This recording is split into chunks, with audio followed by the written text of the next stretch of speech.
요즘 갤럭시 S20 후속 시리즈 이야기들이 하나둘 흘러나오고 있습니다. 매년 이른 상반기 출시를 하고 있는 패턴을 생각한다면 이런 루머들이 흘러나오는 게 당연한 걸지도 모르겠는데요.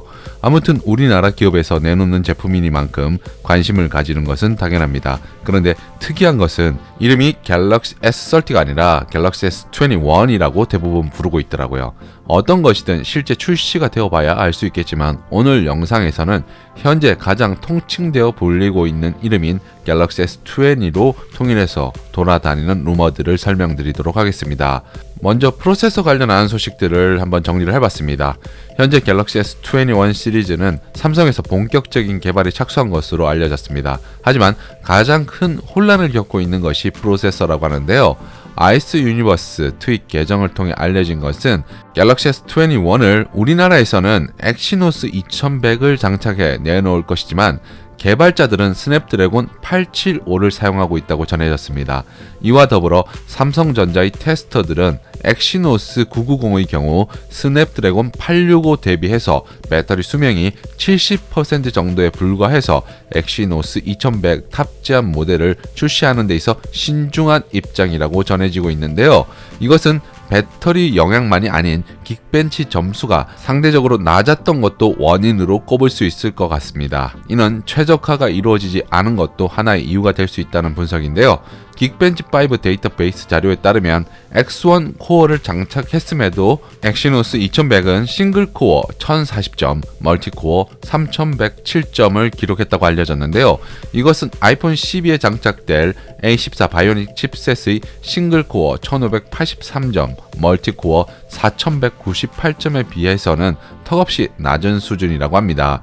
이것이 최적화가 덜 돼서 이런 결과로 이어졌다는 이야기도 있지만 현재 엑시노스 2100의 점수는 A14 바이오닉 칩셋에 비해서 각각 543점, 1091점이나 뒤지고 있기 때문에 최적화가 아무리 완벽하게 이루어진다 하더라도 만족스러운 수준까지 도달하기는 힘들 것이라는 분석인데요. 과연 어떤 프로세서가 최종 선택을 받을 것인지 여부도 상당히 관심 가는 포인트가 될 것 같습니다.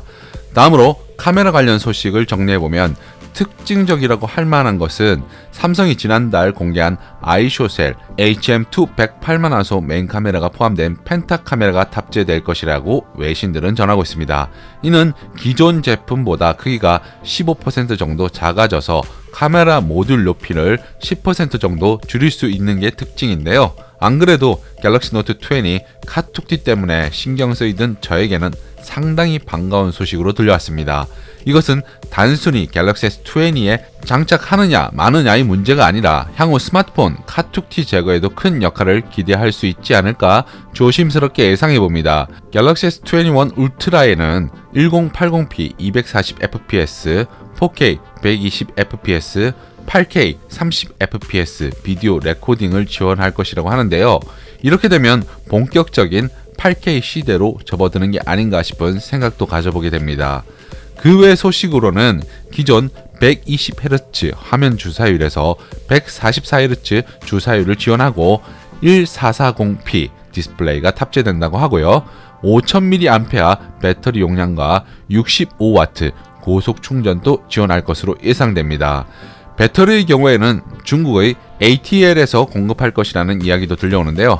이와 관련해서 국내 계열사 부품 비중이 점차 줄어드는 것에 대한 우려도 있습니다. 이는 완제품 가격 경쟁력이 중요해진 현재의 상황을 헤쳐나가려는 시도로 보이는데요. 하지만 ATL의 경우에는 갤럭시 노트 7 배터리 불량 원인으로 지목된 이후 삼성 SDI가 생산한 배터리를 현재까지 채택했었는데 불량 사태 이후 5년 만에 공급하는 것이라고 하는군요. 완제품 가격도 중요하지만 이슈를 만들지 않기 위해서라도 배터리 같은 부품은 직접 삼성에서 개발했으면 좋았을 텐데 하는 그런 아쉬움은 남습니다. 마지막으로 갤럭시 S21은 S 시리즈 최초로 S 펜이 탑재될 수 있을 것 같습니다. 물론 현재 검토 중이긴 하지만 잘하면 S 펜이 있는 갤럭시 S21을 써볼 수도 있을 것 같은데요. 이러면 S 시리즈와 노트 시리즈의 경계도 엄청 허물어질 것 같은데요. 향후에는 S 시리즈와 노트 시리즈가 합쳐지고 폴더블 폰 시리즈를 주력으로 밀고 나갈 계획을 가진 건 아닌지 의문이 들더라고요. 전체적으로 프로세서와 144Hz 화면 주사율에 대해 지속적으로 관심을 받을 것 같은데 연말쯤이면 보다 구체적인 루머들이 하나둘 흘러나오지 않을까 조심스럽게 예상해 봅니다.